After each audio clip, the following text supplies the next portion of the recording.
ان الحسین مصباح الہدی و سفینۃ النجات بر محمد و آل محمد صلوات۔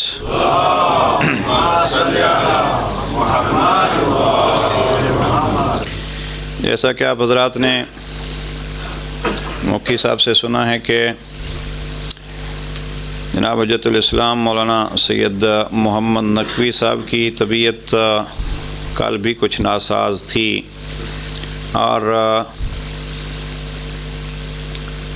ظاہر موسم کے اعتبار سے کچھ ایسی بھی سیریس وہ نہیں ہے، فلو وغیرہ اور یہ آواز کا مسئلہ بالخصوص تو انہوں نے کہا ہمیں، تو آج کی ڈیوٹی، آج کا یہ ذکر آپ حضرات، آپ بزرگان کے سامنے مختصر سے وقت کے لیے انجام دوں گا، اور انشاءاللہ ان کی بھی کوشش ہے اور آپ بھی دعا کیجئے پروردگار ان کو صحت عاجلہ و کاملہ عطا فرمائے اور وہ ذکر شہید کربلا میں کل سے ہمارے ساتھ انشاءاللہ جوائن ہو سکیں۔ دعاؤں کا مہینہ، دعاؤں کے دن، سب مومنین کو دعاؤں میں یاد رکھا کیجئے۔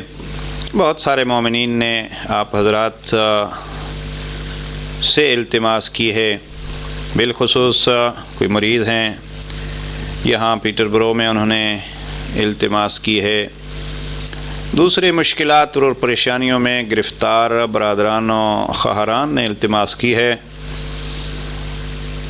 دعا کیجئے پروردگار عالم اس دروازے سے کسی محتاج کو خالی نہ لوٹائے اور کسی پریشان حال کو سوائے آل محمد کے غموں، دکھوں اور پریشانیوں کے کسی پریشانی میں مبتلا نہ فرمائے۔ ذات توحید اس عزاداری کی خود جس طریقے پہ حفاظت ہوتی رہی، خود حفاظت فرماتا ہے اور حفاظت فرمائے، اور عزاداری کی حفاظت کے لیے جو ہماری ڈیوٹیاں، ہمارے فرائض ہیں، پروردگار احسن طریقے سے اس کو ادا کرنے کی توفیق نصیب فرمائے۔ پروردگار عالم ہمارا یہ پرسہ امام زمانہ کی خدمت میں پہنچائے اور امام زمانہ اس پرسے کو قبول فرمائے۔ اپنی دعاؤں کے لیے، اپنے قبولیت دعا کے لیے ایک دفعہ صلوات پڑھ لیجئے محمد و آل محمد۔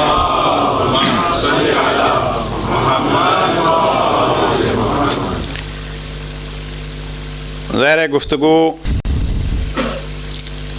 محرم کی ایسی ہوتی ہے کہ 10-12 مجالس کا سلسلہ ہوتا ہے، اس میں ایک موضوع کو لے کے چلا جاتا ہے اور باقی عام مجالس سے محرم کی مجالس کا کافی فرق ہوتا ہے۔ وہ اسی حوالے سے کہ حصوں میں کر کے، اس سے پہلے کی مجلس کے سلسلے میں آج دوسری مجلس ابھی پڑھ کے آیا ہوں، وہاں ہمارا موضوع جناب شہید کربلا کا وہ کلام ہے جو مدینہ کے گورنر کے دربار میں جناب امام حسین علیہ السلام نے بیان فرمایا۔ مثلی لا یبایع لمثلہ، مجھ جیسا اس جیسے کی بیعت نہیں کر سکتا۔ یہاں آج کی اس مجلس کے لیے میں نے شہید کربلا کے مقام اور عظمت کو بتلانے کے لیے پیغمبر کے ایک فرمان کا سہارا لیا ہے۔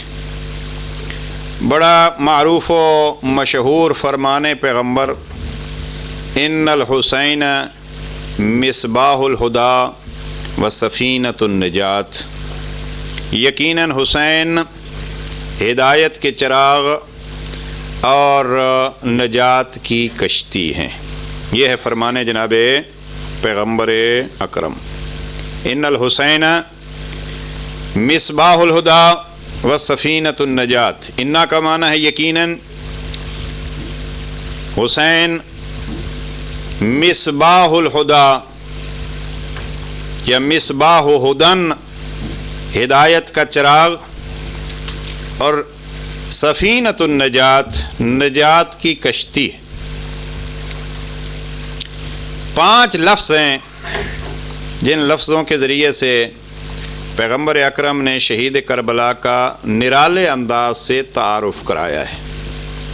حسین، مصباح، ہدایت، سفینہ اور نجات۔ مجھ جیسا طالب علم بھی اگر اس کی گہرائی میں جانا چاہے تو ایک مدت چاہیے اس گہرائی میں جانے کے لیے. لیکن گفتگو سے پہلے اتنا عرض کروں گا کہ یہ ہے تعارف حسین، اور جب شہید کربلا کی باری آتی ہے تو پھر تعارف مقصد حسین آتا ہے، اور پھر جب مقصد حسین ابن علی کو ہم دیکھتے ہیں تو پھر مقصد حسین ابن علی کے اوپر ہونے والے خرچ کی یاد آتی ہے. دیکھیے 3 چیزیں ہیں. سب سے پہلے اس ذات کا تعارف، اور جب ہم تعارف کراتے ہیں، گفتگو ان ہستیوں کے متعلق ہوتی ہے تو اسی کو ہم فضائل کہتے ہیں. دوسرا موضوع ہے ان کے مقصد کا تعارف، اور ان کے مقصد کا تعارف اسی کو ہم ان کے فرامین اور اسی کو ہم تبلیغ دین کہتے ہیں. اور جب اس مقصد کے لیے ان عظیم ہستیوں کے خرچ کی بات آتی ہے تو اس خرچ کی یاد کو ہم مصائب اور غم کہتے ہیں. یہ بات آپ حضرات کی ذہن میں رہنی چاہیے کہ محرم کے ایام میں 3 پہلو ضرور ہوتے ہیں. اس ہستی کا تعارف، کون ہے وہ، اور پھر اس کے مقصد کا تعارف کہ کیوں یہ سارا کچھ کیا، اور تیسرا یہ ہے کہ اس مقصد کے لیے کیا کیا خرچ کیا. اور اگر ان میں سے تینوں چیزیں سمجھ آئیں تو پھر انسان کیا بنتا ہے؟ پھر حر بنتا ہے. کبھی مسلم ابن عقیل بنتا ہے، کبھی مسلم ابن اوسجہ بنتا ہے، اور وہ پھر بن جاتا ہے جن پہ حسین ابن علی سلام کرتے ہیں اور کہتے ہیں مجھے جیسے اصحاب ملے پھر میرے نانا کو بھی ایسے اصحاب نہ ملے. لیکن ان 3 چیزوں کے پہچان کے بعد، لیکن عزیزان گرامی، پہچان جب لیا تو حقیقی پہچان کا تقاضا یہ ہوتا ہے کہ وہ جس کو ہم نے پہچانا اگر اس نے ہم سے کچھ مانگا تو اس کو دیا جائے. اب آپ پلٹ کے اس آیت پہ غور کیجئے. اگر آپ کچھ حاصل کرنا چاہتے ہیں، ہاں آج کل آپ کو پتہ ہے ہر طرف شور شرابہ ہے یونیورسٹیوں کی فیس کا.